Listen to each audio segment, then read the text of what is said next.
Saudara-saudara terkasih dimanapun Anda berada pada saat ini, firman Tuhan yang akan kita bacakan secara bersama-sama pada kesempatan ini dari kitab Ulangan 31. Silakan buka Alkitab Anda, Ulangan 31 ayat 14 sampai 22. Agak panjang nats ini, silakan pausekan dan sesudah itu kita berdoa. Kita bersatu dalam doa. Bapa di dalam surga, kami mengucap syukur Tuhan buat kasih karunia Tuhan yang begitu besar dalam kehidupan kami.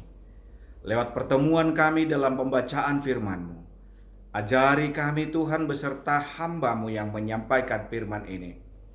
Biarlah lewat kebenaran firman-Mu kami memiliki pengenalan yang dalam dan menambah iman kami kepadamu. Dalam nama Yesus Kristus kami berdoa dan mengucap syukur. Amin. Saya menganggap Anda sudah membaca natsnya. Mengawali renungan ini, saya akan menyanyikan satu lagu. Yang pertama, Indonesia Raya, merdeka, merdeka, tanahku, negeriku yang ku cinta. Oke. Pertanyaan saya, apakah Anda tahu di balik lagu ini, kisah yang terjadi di balik lagu itu? Dan saya akan nyanyikan satu lagi di dalam bahasa Simalungun. Tading maham boto natading.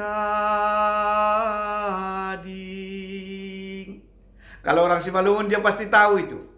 Kira-kira kisah apa yang ada di balik syair lagu Gambiri Topi Pasar. Saya punya satu lagu kesayangan di buku Haleluya bahasa Simalungun, yaitu Haleluya nomor 118. Tuhan Yesus si Perman.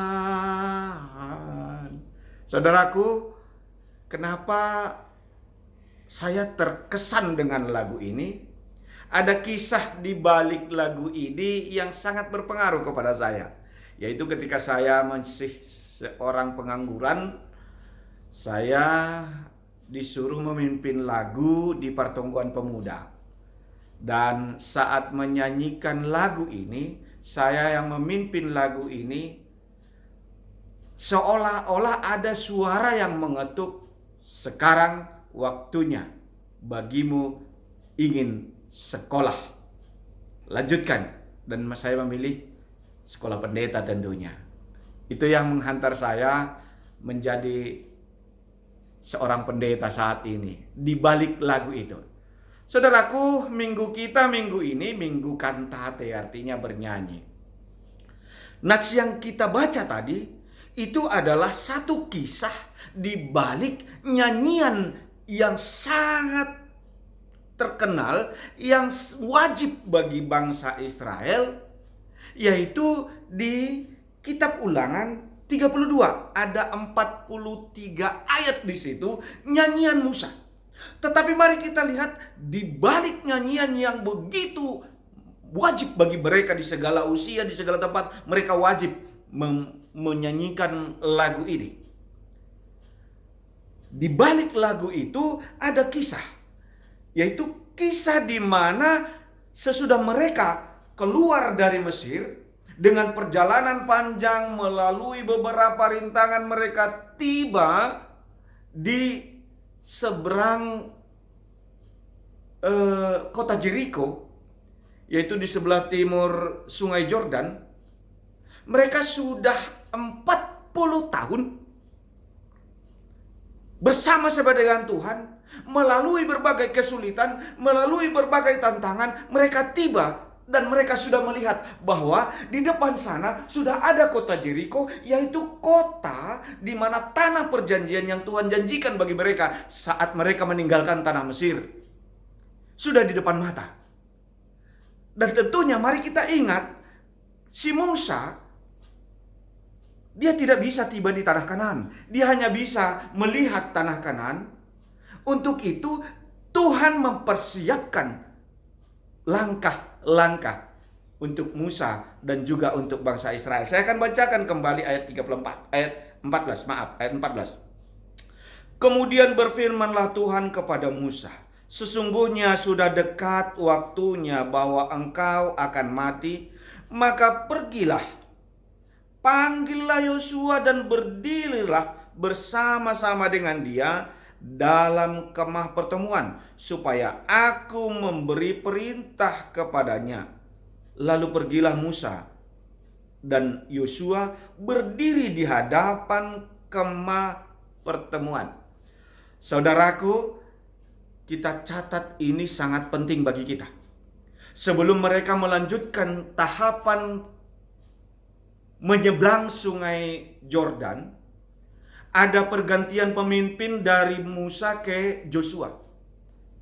Tetapi selalu didasari oleh perintah Tuhan. Artinya bangsa itu tidak berjalan sendiri. Karena apa? Itu tidak pekerjaan yang mudah.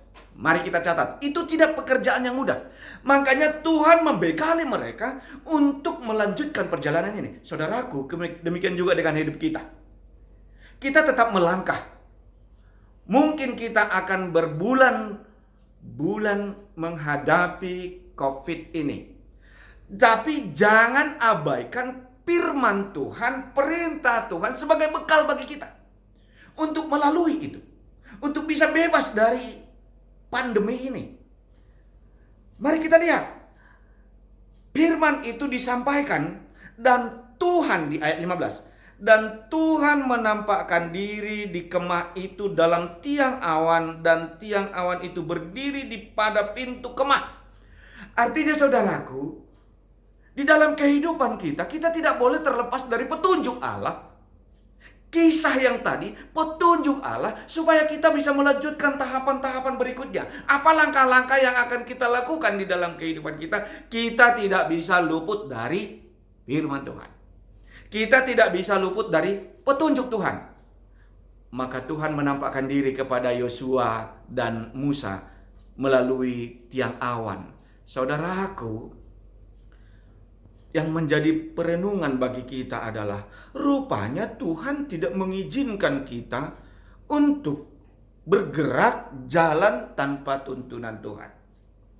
Nah, uniknya apa yang mau disampaikan kepada Yosua dan kepada Musa pada waktu itu? Karena mereka sudah tiba pada tempat di mana mereka akan menyeberang ke tanah Kanaan. Mereka sudah melihat kota Jericho. Saudaraku, ada kisah. Ini tadi kisahnya.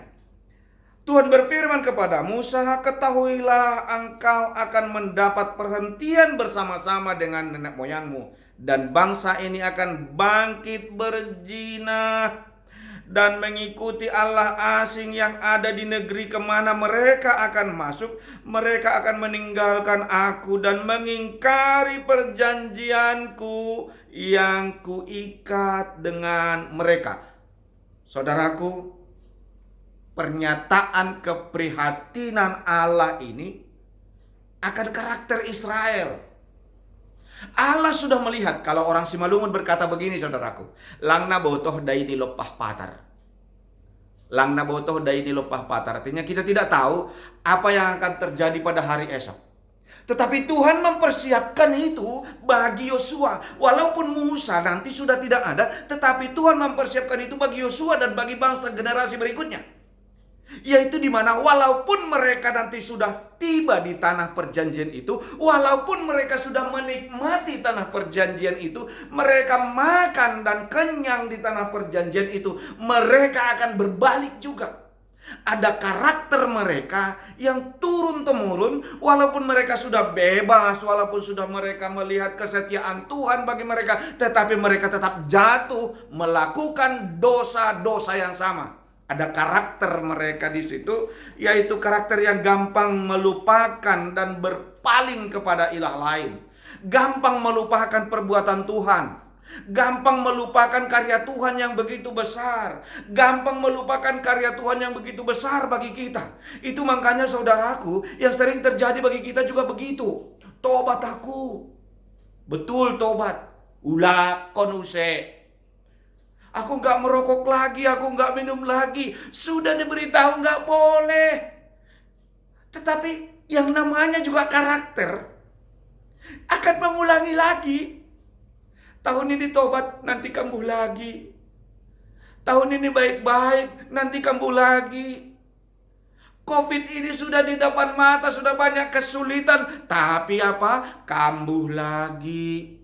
Saudaraku, ini karakter bangsa Israel. Walaupun Allah sudah melakukan perkara besar dalam kehidupan kita, walaupun Allah sudah melakukan begitu banyak pertolongan dalam kehidupan kita, menyembuhkan kita, memulihkan ekonomi kita, tetapi kambuh lagi. Mungkin muncul pertanyaan bagi kita, loh, Tuhan sudah tahu bahwa begitu mereka tiba di tanah Kanaan, mereka akan mengulangi lagi. Kok nggak dicegah? Hal itu juga sering muncul dalam hidup kita. Mungkin muncul pertanyaan di dalam pikiran kita. Udah tahu bahwa Adam dan Hawa akan memakan buah itu, kok nggak dicegah sih? Kan itu pertanyaan kita. Udah tahu bahwa si Judas akan menjual Yesus, kok nggak dicegah ya? Nah, pertanyaan kita kan udah tertulis itu di bungkusnya rokok misalnya. Ya maaf, tapi nggak apa-apa lah. Tegas juga aku bilang nggak apa-apa. Rokok dapat mengganggu dan dapat menimbulkan penyakit bla bla bla bla bla. Udah dibuat gambarnya di situ. Tetapi apa kita bilang? Itu karena apinya ditaruh dari dalam, pendeta. Seharusnya dari luar. Kita punya jawaban. Kok nggak dicegah bangsa Israel yang sudah berdosa? Kok nggak dicegah? Maunya jangan. Saudaraku, seringkali kita maunya apa? Maunya kita enaknya aja, tanggung jawab iman kita nggak ada. Maunya dicegah ya. Saudaraku, Tuhan memberikan tanggung jawab. Iman itu membuat kita bertobat, membuat kita berubah di dalam kehidupan kita, membuat kita mengenal Allah. Pengenalan Allah inilah yang membuat aku akan memuji Tuhan. Aku menjadi orang yang percaya kepada Tuhan. Aku menjadi orang yang taat kepada Tuhan. Sudah dibilang kalau keluar pakai masker, pakai sebentar. Kalau naik sepeda motor pakai helm kalau ada petugas. Sudah dibilang kalau mau keluar sekarang cuci tangan. Itu bagi mereka aja. Saudaraku, karakter kita itu loh. Sifat kita itu loh. Itu yang Tuhan katakan. Bangsa ini degil, tegar tengkuk, selalu memberontak. Kita lihat. Saya akan bacakan bagi kita di ayat 16. Tuhan berfirman kepada Musa, ketahuilah bahwa engkau akan mendapat perhentian bersama-sama dengan nenek moyangmu, dan bangsa ini akan bangkit berjinah mengikuti ilah lain di negeri ini. Dan ayat 17, saya lanjut ke ayat 17. Pada waktu itu murkaku akan menyala-nyala terhadap mereka. Aku akan meninggalkan mereka dan menyembunyikan wajahku terhadap mereka, sehingga mereka termakan habis dan banyak kali ditimpa malapetaka serta kesusahan. Maka pada waktu itu mereka akan berkata, bukankah malapetaka itu menimpa kita? Oleh sebab Allah kita tidak ada di tengah-tengah kita. Nah, ini Allah sudah melihat bahwa mereka akan mengeluh. Saya ulangi ucapan si Malungun. Lang nabotoh day ini lopah patah. Kita nggak tahu apa yang akan terjadi pada hari esok. Tapi Tuhan tahu. Tuhan tahu kalau kita memberontak. Tuhan tahu kalau kita pura-pura. Tuhan tahu kalau ada maunya kita baru kita bagus-bagus. Anggo dong panginduanta, kita baik-baik kepada Pak Porhanger, kita baik-baik kepada semua majelis. Tapi nanti kalau sudah dipenuhi, itu kan gara-gara dulu. Itu kan gini. Itu yang kecenderungan bagi kita. Sehingga firman Tuhan mengatakan, bukankah malapetaka ini menimpa kita oleh sebab Allah kita tidak ada di tengah-tengah kita? Betul. Kalau mari kita jujur, apakah setiap malapetaka itu tidak ada penyebabnya? Mari kita cek. Jangan-jangan malapetaka itu ada penyebabnya di dalam hidup kita. Malapetaka yang terjadi pada kita ada penyebabnya. Kita nggak tahu, kita nggak menghakimi. Tapi kita sama-sama sekarang mengalami pandemi ini. Kita nggak tahu kisah apa di balik ini. Saudaraku, minggu kantate ini, kisahnya kisah apa yang kita nyanyikan di kantate ini? Di pandemi ini, apa nyanyian kita? Saudaraku, keprihatinan Tuhan terhadap bangsanya yang kembali menyembah ilah. Itu sering terjadi bagi kita. Itu sering membuat kita juga tergoda menyembah kepada ilah lain yang kita anggap lebih kuat, yang kita anggap lebih oke. Kita buat perbandingan. Kenapa dia nggak betul-betul bergereja, ibadahnya begini, mereka tetap beribadah begitu walaupun sudah disuruh stay home, tinggal di rumah, mereka pergi-pergi kok. Saudaraku, mari kita lihat kedegilan itu menjadi keprihatinan Allah bagi bangsa Israel pada waktu itu. Untuk itu dia disebutkan di ayat 19. Ayat 19. Oleh sebab itu, tuliskanlah nyanyian ini. Ajarkanlah kepada orang Israel. Letakkan di dalam mulut mereka. Supaya nyanyian ini menjadi saksi bagiku terhadap orang Israel. Artinya apa, saudaraku? Tuliskan nyanyian ini. Itu tadi nyanyian yang ada di ayat di pasal 32 yang ada 43 ayat itu nyanyiannya di ayat selanjutnya. Maksudnya, saudaraku, supaya ini menjadi saksi bagi Tuhan. Saksi apa? Saya catat ada 4. Tuhan maksudkan, yaitu saksi karya Allah yang besar yang membawa mereka keluar dari Mesir. Saksi karya Allah yang besar yang membawa kita keluar dari setiap kesulitan kita, yang menamatkan anak-anakmu yang kuliah itu, yang memberikan obat di dalam penyakitmu itu, yang memulihkan ekonomi kita itu, yaitu mereka sampai ke tanah Kanaan, di tanah yang berlimpah susu dan madunya.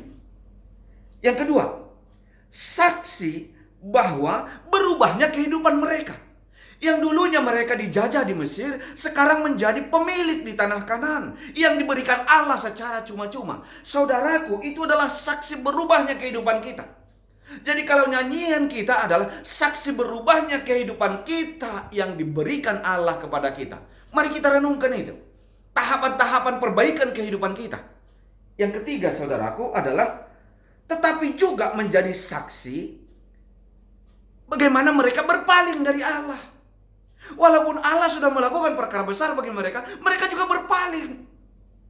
Mereka meninggalkan Allah, mereka tidak peduli dengan Allah. Sama.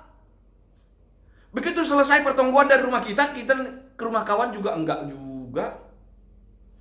Kalau di rumah kita pertemuan, mungkin kalau kita disuruh bawa doa, mungkin kita mengatakan diri, Tuhan, ketuklah hati mereka yang tidak datang pada malam ini. Kan begitu doa kita. Padahal nanti kita juga nggak datang. Jadi kita berdoa itu gimana?